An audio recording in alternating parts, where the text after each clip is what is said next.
most of you, but I don't know all of you.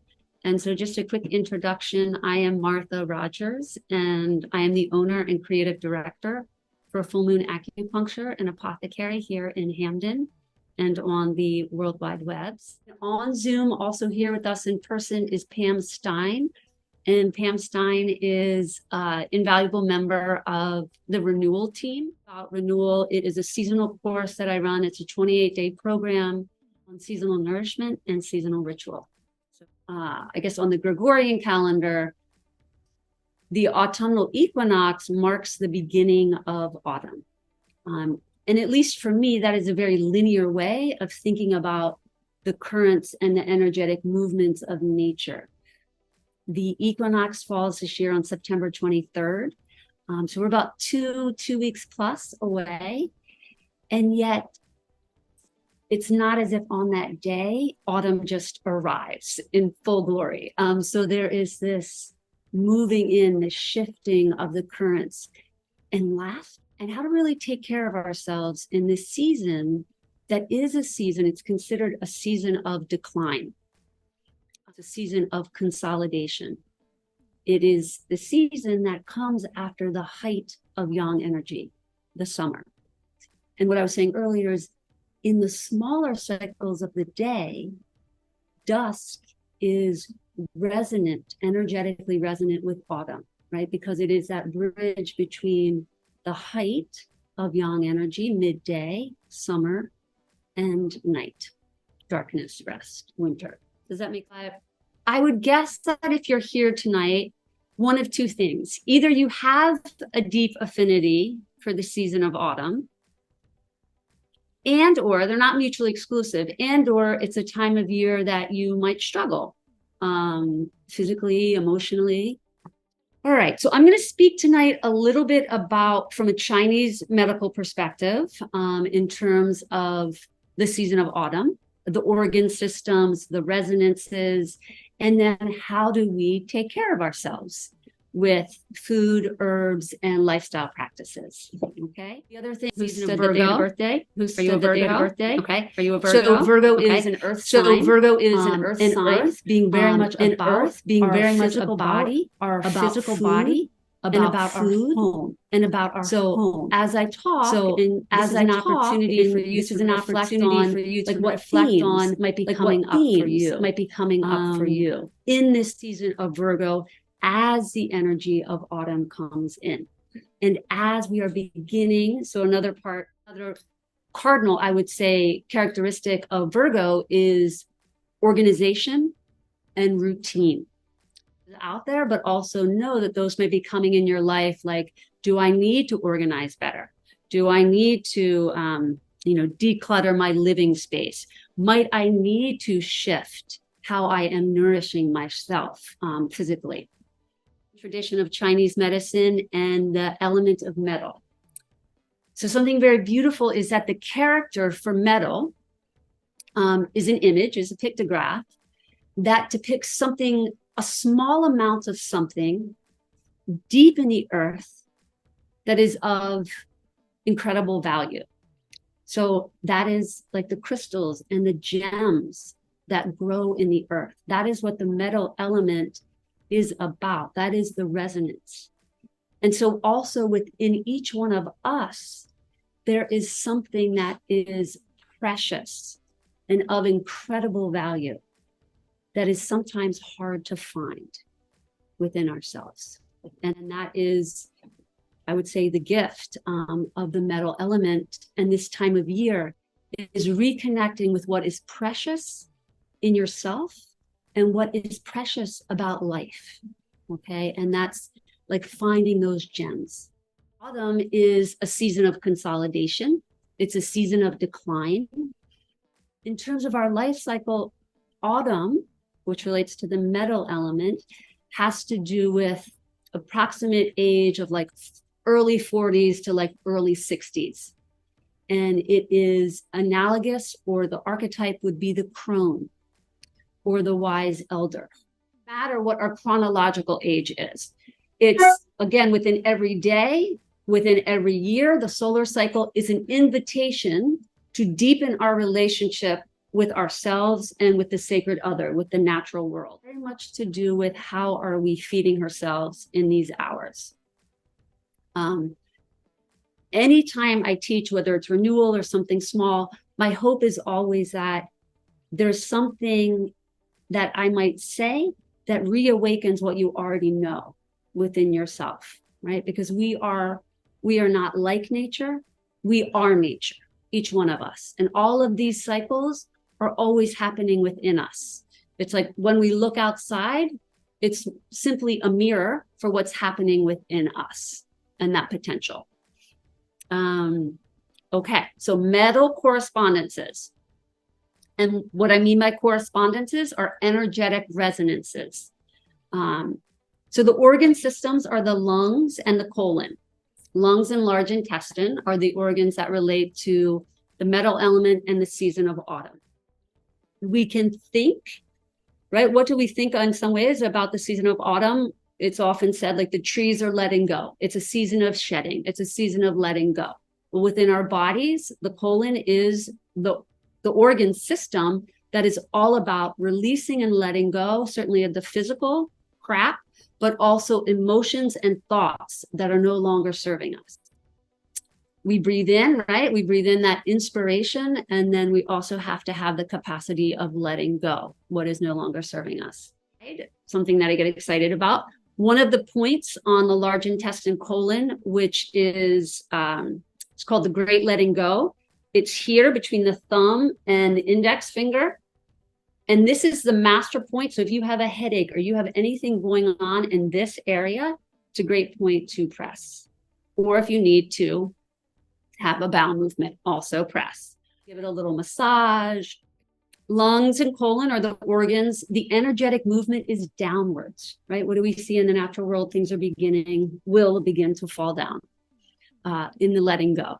In the returning back to the earth to create more minerals, to continue to create the metal element in the earth, the gems, that which is precious. Grief, did I already say that? Grief is the emotion. So grief is the emotion that relates to this season. And again, this is a translation. We could translate it as loss. We could translate it as melancholy. And the emotion of grief is most injurious to the lungs. So one of the things we'll look at a little later are practices for beginning to move or find ways, inroads to moving unresolved grief. Let's just say this now: the lungs and are also responsible for our immunity. Also responsible. We call it our Wei Qi. It's the Qi we call it the that Wei circulates Qi. On the exterior of the body. Circulates on the exterior of the body to protect us from external pathogenic factors from entering. So when the lung Qi is strong and robust, the Wei Qi, your immunity will also be strong and robust. The main causes of lung disharmony is unresolved grief.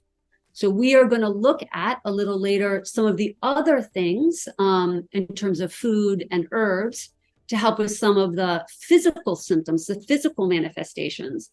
But I also think it's very important to know that piece as well. If you haven't worked with a therapist and you know that you do have unresolved grief, might be a really important time. It would behoove you. And you would also be working with the energy of nature, right? Because this is a time to go inwards. This is a time to connect with you, taking you inwards to process unresolved emotions.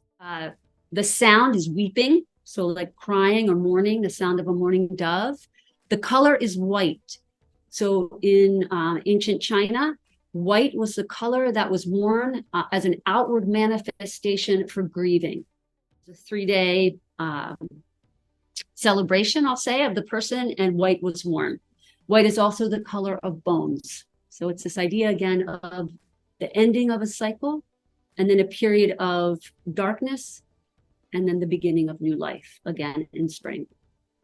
The flavor is pungent. So one of the ways to bring more harmony to these organ systems, and again, this is general, right? This is very general. I'm not listening to pulses or what have you. These are general ideas. Listen to your body, but the pungent flavor used in moderation is excellent for nourishing the lungs. So cinnamon, garlic, onions, turmeric, ginger, all of those things. Wonderful, because again, part of what they do is they create a gentle warmth that helps move things to the exterior. So it's like if you are starting to get sick, they're great to move things to the exterior.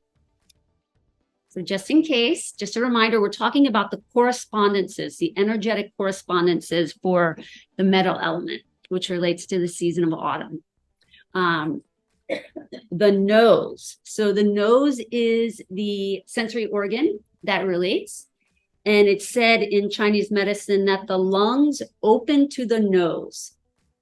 The nose is also an incredible first protection, because when we breathe in the air, it warms and filters the air before it is passed down to the lungs. I'm talking a lot more about the lungs than the large intestine, primarily because the lungs are the yin organ. And the yin organs, in some ways, are more, I'll say, more precious. But I'll talk a little bit more about the large intestine as well. And in regards to that, the last point on the large intestine is here just off the nose. So whenever there's any type of sinus infection or something going on, like a lot of postnasal drip or things like that, this point here just off the nose is often one coupled with the large intestine 4 that will be used to help clear to move to the exterior. So the nose, very important when it comes this time of year. And the climate is dryness. So in autumn, it's a very dry season. And that creates a bit of a conundrum because the lungs loathe dryness. So we need to, right? The lungs are a very delicate environment. They're almost like the environment of a rainforest. And so if there's too much dryness in the lungs, that creates disharmony. So again, other like dry cough could come from that, dry nose, dry skin. So we want to be mindful as we move into this dry season, and I'll be talking about that shortly in terms of foods and herbs. The lungs loathe dryness, and then skin is also related to the lungs, because our skin is the largest protective organ that we have. And so to bring this maybe together a little bit, more often than not, if not always, whenever there is a skin problem, whether that's acne or psoriasis, eczema, it's pointing to disharmony in the lungs, heat in the lungs. Certain types of acne are also definitely pointing towards disharmony in the large intestine, like not being able to move out the toxins. So then the body is trying to move the toxins out through the skin. We already talked about how the lungs and the colon rule immunity. Any questions so far? No. Okay. All right. Let's all take a deep breath. Thanks for doing that with me, guys. We're going to do it one more time. Breathe in and out. Okay. So now let's look at, let me just check our time, 7:32. We're doing beautifully. Talk a little bit about, again, foods that are very moistening, as well as some herbs.